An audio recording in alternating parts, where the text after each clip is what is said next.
Welcome back to the Stephan Show. My name is Graham, and welcome to my show. And today we have a 15-year-old caller who's saved up $80,000 running his own business. So we're going to be bringing him on. He wants to know how he can expand that income and also where he should be investing in. So anyway, let's bring him on the channel and see what's going on. So Daniel, welcome to the Stephan Show. What's going on? Nothing much. You? Not much. What's up? So I make YouTube videos, and I've saved about $80,000. I don't spend any of it, but I don't really know what to do with the money next once I'm 18 and not a minor. So yeah, what do you recommend I do? Well, first of all, how old are you now? I'm 15. 15 years. What are you doing at 15 on YouTube that made $80,000? Is that after you pay tax on that, or is that before tax? Yeah, that's after. That's after tax. How did you? Yeah. So what do you do to make $80,000 after tax at 15 on YouTube? So basically, what I do is I make videos for little kids, and they seem to enjoy my content, and so that's how I've made $80,000. There's more. There's more to that. There's more to that. What do you do on YouTube for little kids? What do you do? Okay, it's really hard to explain. Okay, so basically what I do is I make videos on kid stuff like Mr. Incredible and Jake Paul, and I pretend like I interact with them in real life, but I actually don't. They're just skits, but the kids believe it, and they seem to enjoy it, and they subscribe and come back. How long did it take you to save up 80 grand? About 5 years. I used to make Minecraft videos 4 or 5 years ago, and I didn't get many views, and I didn't get money at all, but I just enjoyed doing it. And 2 years later, I came up with an idea to make videos on popular YouTubers so I would get more engagement. And how much of that 80,000 is really within the last year? I didn't do as well as I did last year. I made so far this year $30,000. Still pretty good for 15, man. Wow. Okay. Where's the money now? I mean, what do you want to invest in? Let's start there. Once I'm 18, I would like to buy real estate and stuff like that. Okay. My recommendation for you, honestly, and some people might disagree with this, I would say at 15 years old, you're probably best just putting it in a high-interest savings account until you're 18. That's what I kind of think would be the best route to take. I think there's going to be a lot of changes between now and the time when you're 18 in the sense of you don't know exactly where you want to park your money or what you want to do with it. And I think for 3 years, I would say it's probably too much to put it in the stock market and then you find out you're 18 and like, oh, I want to invest in real estate. I think you're too young now to invest in real estate on your own unless you have, a parent who's really involved with you. So my recommendation, I would just save it away. Save away the next 3 years of income, just high interest savings account. You can open up an Ally Bank. You can open up a wealth fund. You could do something like that. Get your 2% interest and just keep piling away the money. Every month, I would just want you to pile away the money. That's it. When you're 18, okay, that's the point where I would really evaluate what you want to do with that money and where you want to park it and where you want to invest it. But I would still give yourself 3 years. I think the opportunity cost of waiting this 3 years, it's totally fine just leaving it in a savings account and deciding later what you want to do with it. Totally fine. So I've been trying to do something new. You've heard of drop shipping, right? Yes. Yeah, so I've been trying to do that for a year, and I know a lot about it. And I bought courses, and I have a mentor, but it's really hard to motivate myself when things don't work. And, I really want to work at it, but it's just that school makes me exhausted, and I've spent a lot of money, and I'm afraid to lose more. But, what do you think I should do to, help motivate myself to work hard until I find a winning product? and Yeah, stuff. well, I'm going to tell you this: school is not the reason why you're not motivated. I'll tell you that. I mean, if you're really motivated, school is just going to be, in the background. You would be doing this nonstop, even with school. So school has nothing to do with it, in my opinion. How to stay motivated? That's a tough one. I think not all of us are always motivated all the time.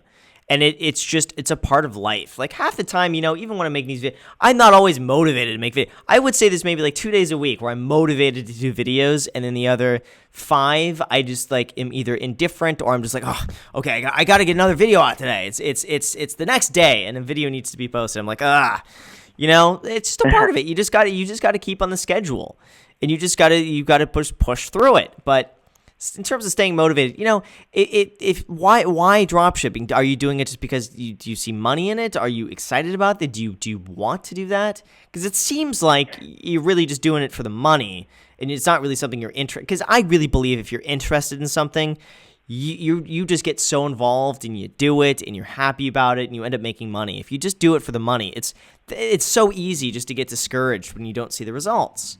Because your only motivation then is just money. I became interested in it like last year when I saw one of my YouTube friends. He started doing it, and he started to make it work. I'm like, you know what? I think I could do this, but it's been a tough journey. Yeah, it's not easy. And I've seen a lot of people just get out of the business. They're having a tougher time in the business, and that's why I see a lot of people now just selling courses. And some of them are Right. legitimately making a decent living from that. But I think they've all realized that, like, wait a second, why should I make $100,000 a year when I can make $600,000 a year teaching people how to make $100,000 a year? It's just that's the right business to be in. You want to teach people how to make $100,000 and make $600,000. So I don't blame them for doing that.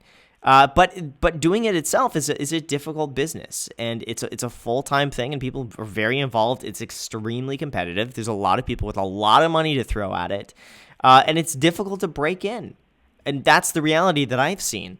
Again, if it's something that you're interested in, and to you it's like a challenge and like playing chess, and you got to figure out like what's the winning product and how to test ads, and I think it's a great learning experience. I don't think you could really go wrong by doing it. But I think at a certain point, if you're just not interested in it, that's where I think the discouragement is coming from. And failure, I think, is a part of it. Like your YouTube channel, I would consider that a success. The fact that you're able to save 80,000 by 15 years old is a huge success. That's way more money than I ever had at 15. I mean, way more. I maybe had like $1,000, $2,000 max at that age. Way more than I ever had.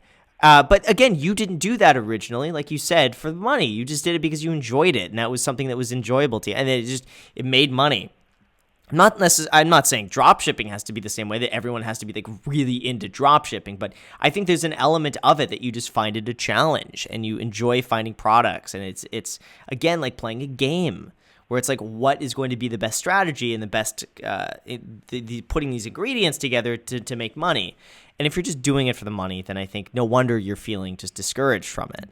But feeling discouraged is just a part of life too, that you're just going to have to get used to failing but again, it's something that if you fail, you shouldn't be like, oh no, I failed. It's like, oh, okay, so now what can I do to make this work? Okay. So you think I should focus more on what already works, like YouTube, or should I just try to make this work? Dropshipping. You can absolutely try to make it work. I'm not telling you to quit, but I'm really telling you to evaluate why you're doing it in the first place, and if that is the right reasons for doing so. I think if you're just doing it for money, I would be a little bit more hesitant about telling you to like keep pushing forward. And if you're really interested, you have fun doing it, then go ahead and do it. Either way, I would continue doing YouTube. I think the potential on YouTube is tremendous. I think that if you've made this amount of money so far, this is just the tip of the iceberg. As long as you can continue the content and you have fun doing it, then I would absolutely just keep going. Yeah, but like I poured so much money into this dropshipping thing and a lot of time, and I know a lot of stuff, but it's just not really working. So that is what's known as what's called sunk cost fallacy. I want you to look that up afterwards. Sunk cost fallacy. That is the principle that because you've invested so much money and time into something that you should keep going because you've already sunk so much money into it. That's not always the case. Sometimes you have to learn when to cut your losses and when something just isn't working or when you shouldn't keep going. And sometimes sometimes you should keep going. And I know I sound like I'm flip-flopping here, but there are things that just like, hey, not everything can go well right from the very beginning, but there also is an element that you should not be throwing good money after bad if this is something that is not for you. Okay.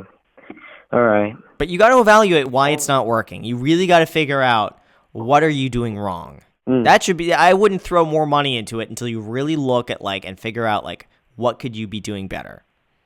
Why isn't it doing well?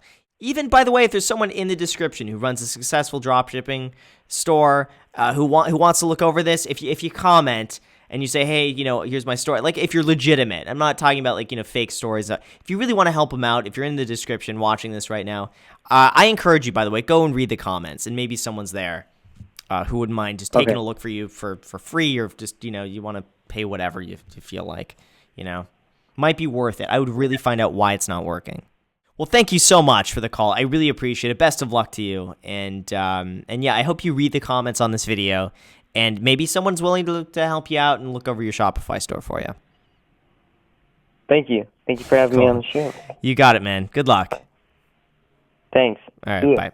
So with that said, you guys, thank you so much for watching. I really appreciate it. As always, make sure to subscribe, hit the like button, hit the notification bell. Go ahead and add me on Instagram. I post there pretty much daily, so if you want to be a part of it there, feel free to add me there. Also, make sure to add yourself to the private Discord. It's brand new. We just started this up recently. Add yourself to the Discord. I think there's like a few hundred people in there, basically at any given time. So if you want to join yourself to that, make sure to do that. And thank you again for watching, and until next time.